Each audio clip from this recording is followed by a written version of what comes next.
हैं मौलिक शक्ति न्यूज और मैं हूं आपके साथ साइमा। मैं साफ कर देना चाहता हूं कि पार्टी से बगावत करने वालों को मेरा किसी भी तरह का समर्थन नहीं है। 3 महीने में इस खेल को बदल दूंगा। छोड़कर जाने वाले विधायक वापस पार्टी में लौट कर आएंगे।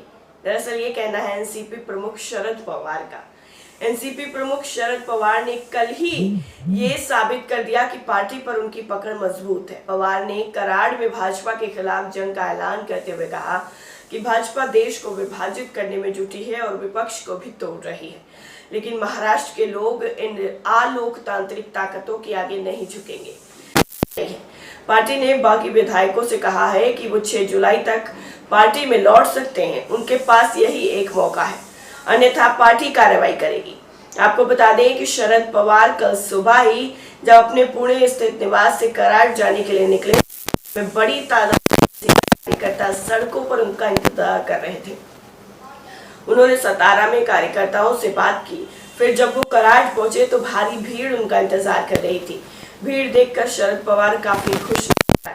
आपको बता दें कि संडे को ही जिस तरीके से शरद पवार के भतीजे अजीत पवार ने पार्टी को तोड़ने का खेल रचा और 8 विधायकों को लेकर सरकार में शामिल हो गए, उसके अगले ही दिन शरद पवार ने पावर गेम प्लान कर दिया।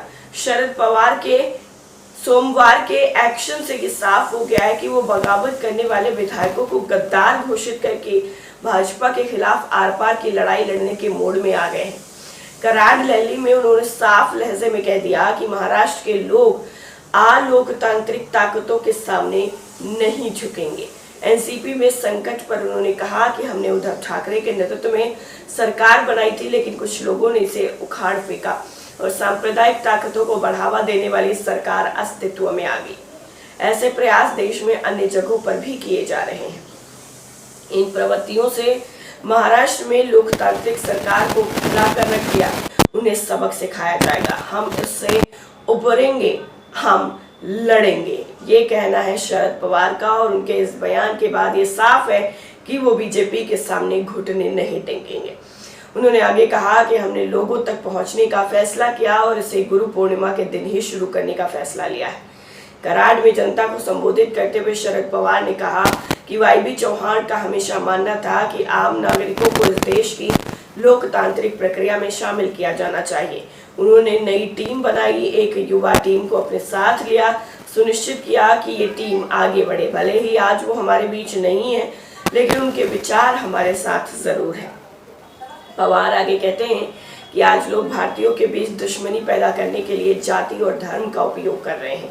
महाराष्ट्र ने भाईचारे को बढ़ावा दिया, लेकिन हाल ही के दिनों में कोल्हापुर, अमलेर, संगमनेर में सांप्रदायिक हिंसा देखी गई, जो राज्य के लिए अच्छा नहीं है।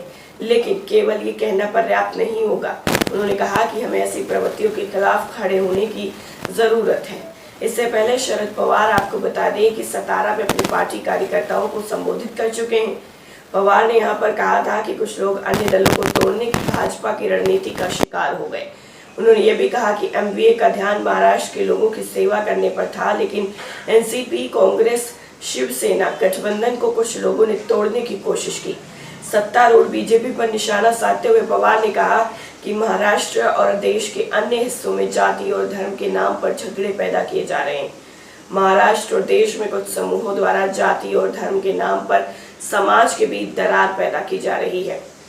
6 जुलाई को बैठक एनसीपी विभाजन पर शरद पवार ने चर्चा के लिए अब 6 जुलाई को पार्टी की अहम बैठक बुलाई है। पवार के नजदीकी माने जाने वाले एनसीपी विधायक जयंत पाटिल ने कहा है कि बगावती एनसीपी विधायकों और नेताओं के पास एक मौका है। वो चाहें तो 6 जुलाई तक पार्टी में वापसी कर सकते हैं। इसके बाद पार्टी अपनी कार्रवाई करेगी। उधर एनसीपी गोवा प्रमुख जोस फिलिप डिसूजा का कहना है कि पूरी राज्य इकाई पार्टी अध्यक्ष शरद पवार के साथ मजबूती से खड़ी है और वो पार्टी से अलग बिल्कुल नहीं है। बहरहाल महाराष्ट्र में हुई इस बगावत को लेकर एनसीपी प्रमुख भी सख्त नजर आ रहे हैं, तो दूसरी तरफ जो बगावती नेता है वो भी साफ तौर पर अपने रुख जता रहे हैं और कह रहे हैं कि वो पार्टी में